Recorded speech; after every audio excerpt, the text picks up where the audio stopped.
Hello, and welcome to Pilates Students Manual, a podcast helping you get the most out of your Pilates classes. I'm Olivia, and I'll be your host. Join the conversation and share your thoughts on Instagram at Pilates Students Manual. You can support the podcast by visiting buymeacoffee.com/Olivia Podcasts. Let's learn something new.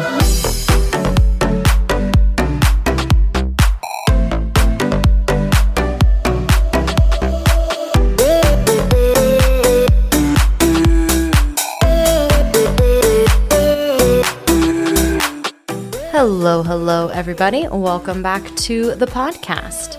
Today's episode is piggybacking on an episode that I shared recently about the value and importance of using props in your Pilates practice and how they can make exercises both more accessible, if that's what you need, or more challenging, if that's what you need, depending on how you use them, of course.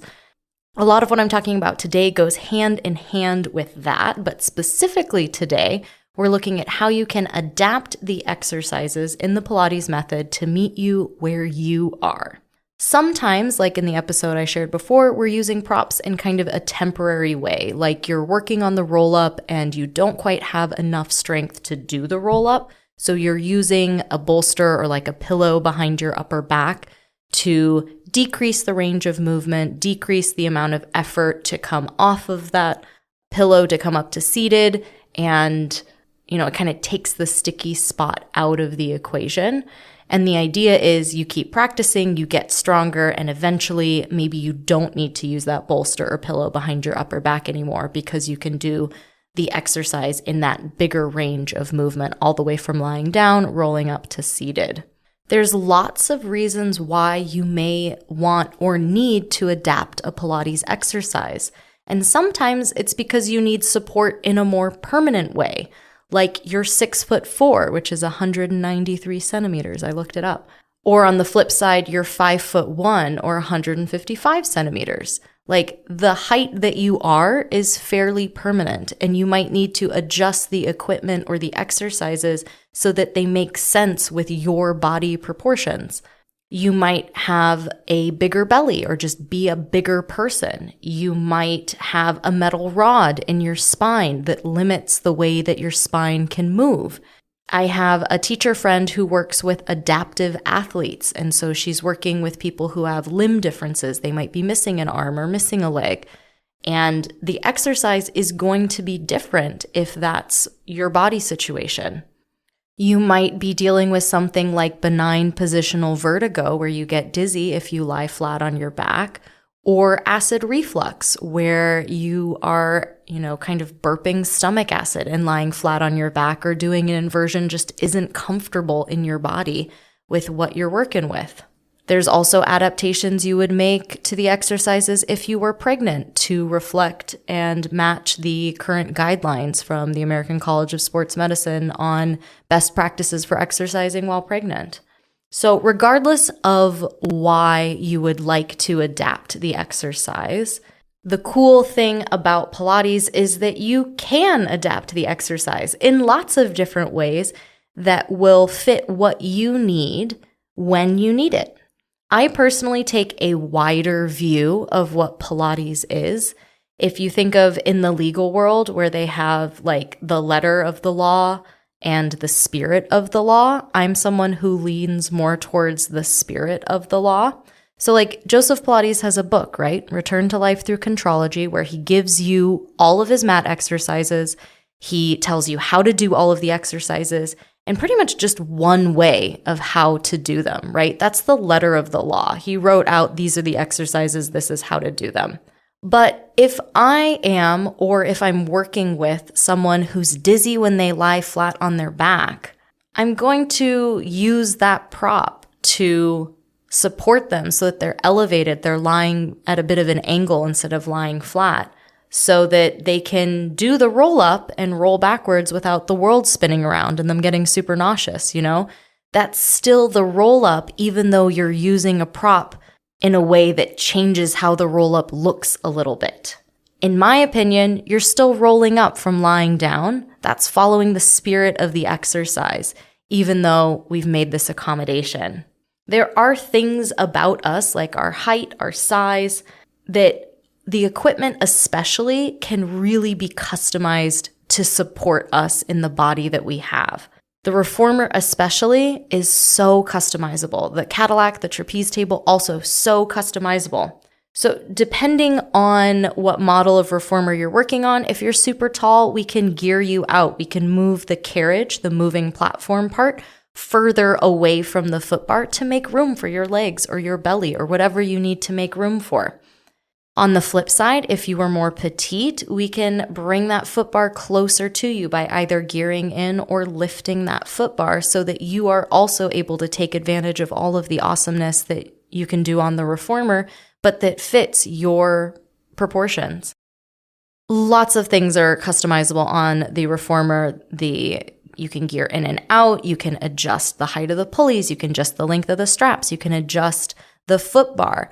Now, when you're working with an instructor, if you're in a group class, they might have some rules about adjusting the straps because it's a group class.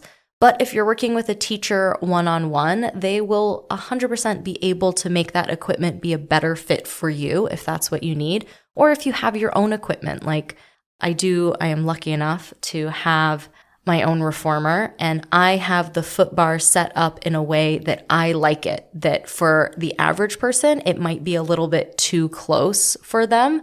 But for me, for my height, my proportions, my flexibility, that's a really good supportive spot for the foot bar, and it's my reformer, so I put it where I want.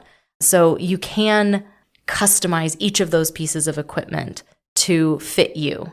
And just continuing to keep in mind that you can use props to support you on the equipment. You can use adjustments on the equipment to support you. Like you can use that wedge I was talking about to prop yourself up so that you're lying at an angle instead of lying flat on your back. You can do that if you're pregnant. You could do that if you had vertigo. You could do that if you had acid reflux. And it doesn't suddenly negate the footwork or feet in straps or whatever exercise you were working on. Because you were using this prop, you're still doing the exercise. As I mentioned before, sometimes we have structural limitations. So if you had a metal rod in your back, you could not physically flex your spine and do the roll up, even if you wanted to. There is a metal rod, like you're playing on a different playing field. There's some overlap, like if you were someone who had osteoporosis and your doctor has told you to avoid loaded spinal flexion. You could flex your spine, but you are at a higher risk of spinal fracture. And so your doctor is saying, hey, could you not do this movement under load, please? And even though Joe's exercises say, oh, you should flex your spine under load here, for those people, that's not going to be an option. I also work with a few clients who have their big toe fused, so they can't flex their big toe. It's connected to the bones underneath their toe, so it does not wiggle around. So they are not able to plank on the balls of their feet because their toe doesn't flex in a way that would allow that to happen. But it doesn't mean that they can't plank at all ever. We just get to find a new way to do that.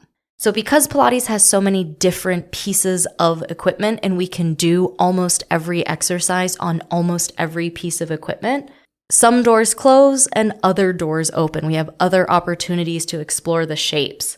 So a person who can't flex their spine and maybe do a chest lift in hands and straps on the reformer, right? They want to curl their head and shoulders up, but the metal rod in their spine says no.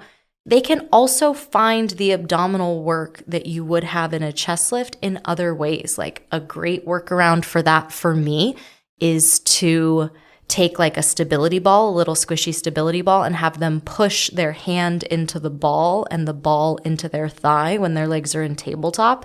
And that turns on the same muscles that would be doing a chest lift, right? You get to do that same work, but isometrically instead of concentrically. Or my client who can't flex their big toes can still do a kneeling plank on the reformer, and we can play with the spring setting and we can play with the foot bar height to make that kneeling plank as challenging as a full plank in a way that her body's able to do it. So much Pilates equipment has springs, and those springs can be adjusted for everyone because the average spring settings that are in the teacher training manual are for the average vast majority of people that you'll have in class, that you'll teach, that you'll see. But we also recognize that one spring to a person who's a 260 pound, or gosh, I didn't look up kilograms for that, but like a football player or like a rugby player, like a really big person who's very strong, like one spring to them is going to feel very different than to someone who's, maybe a little bit weaker, maybe a little bit smaller. Like it's not going to feel the same to them. So to say like, oh, well, this is the spring setting for the exercise period, like that doesn't even make sense logically. So the spring resistance can change based on your size, your strength, your flexibility, your coordination, like all of those things can help us change the exercise. So I'll share another story with you and another thing to kind of keep in mind when you are looking at maybe adapting some of the Pilates exercises. We've talked about structural things like metal rods in your body or surgeries maybe that have limited the range of movement in some joints, having maybe a knee replacement or a hip replacement, depending on how that's healing. Your range of movement might be different. Things like your height, things like your body proportions and size. But here's another little thing in the mix. I have a client who is so strong, so capable, a literal Pilates rock star, and she doesn't like to plank with her hands on the foot bar because she gets, I don't think it's vertigo, but she just gets nervous when she's closing the carriage and she's afraid that she's going to fall forward. And I've reassured her, you're not going to fall forward. Everything's fine. Like your position is great in this exercise, but she just really doesn't like that exercise. That's long stretch on the reformer. So if all I cared about was getting her to do Joseph Pilates exercises, and I was constantly trying to make her do this exercise, and she's constantly telling me, no, I don't want to do this exercise, like I would just be beating my head against the wall because she said no and I'm saying yes, and like there's no compromise, and we're both unhappy. You might think to yourself, oh my gosh, that must be such a big point of conflict that, there's this exercise that's a great exercise that she has decided that she's not going to do. But it isn't a point of conflict at all because I know there's more than one way to do a plank on the reformer. Even in Joe's exercises, there's more than one way to do a plank on the reformer. So we find plank in other directions. We play with side plank. We play with facing the pulleys and doing plank. We do planks on the tower, or we do planks on the chair. We do planks upside down on the Cadillac. Like there's so many ways to find that work that if you're like, ooh, it makes me nervous. Like I have clients who say they have their reasons. They say, I don't want to stand on the equipment. Even though I've been doing Pilates for a really long time, even though I'm really strong, even though I know I would be fine, it makes me nervous. I don't want to do it. And I say, thanks for letting me know. That's totally okay. We can do a lunge 18 different ways. We can do, whatever side plank, side standing thing that I was going to have you do on the reformer, we can do on the chair. We can do somewhere else. We can do from the ground, or we can do kneeling, things like that. So in your own Pilates practice, instead of beating yourself up about things, whether they're permanent things, temporary things, mental things, physical things, I would really encourage you to let your instructor know about what's going on in your body, about, your concerns, what you're looking for, what support you need, and see if there's other ways to do the exercise. Oh my gosh, swan on the long box is another one like this, where you're lying on your stomach on the box, hands are on the foot bar, you're pressing out to straight arms and doing a swan back bend, some spinal extension, right? Some people are very uncomfortable lying on their stomachs for various reasons. There feels like their chest is crushed, feels uncomfortable on their belly, it's not great. So like, what else can we do? Do we just say never do swan again? Like, no, why don't you stand in front of the foot bar with your hands on the long box and do the same movement of swan, but now you're standing instead of lying on your stomach. There's so many ways to adapt the exercises. So if you reach out to your teacher and you say, hey, I'd really love to find more support in this exercise, or this isn't working, is there something else I can do? The instructor might be able to help you if you're just chatting between classes. They might say, hey, let's do a one-on-one session and I can really do a deep dive and we can find the best plank variation and the best, chest lift options. They might want to do something more in depth with you, but like you can always ask. And it's so valuable because you're going to keep doing Pilates, and it would be great to do it in a way that feels good and feels right and matches what you need.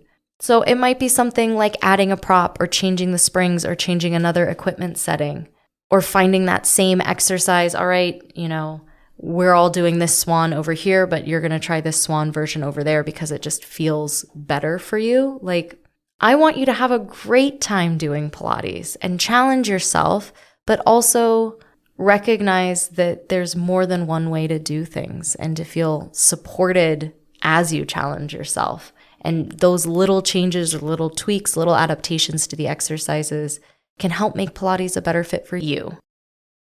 Huge thank you to all my supporters on Buy Me a Coffee, especially to our newest member, Katie. I can't wait to chat with you in a coffee chat. This month, the newsletter just went out, so definitely check that out and schedule a little coffee chat with me. I hope you have a great couple weeks, and I'll talk to you again soon.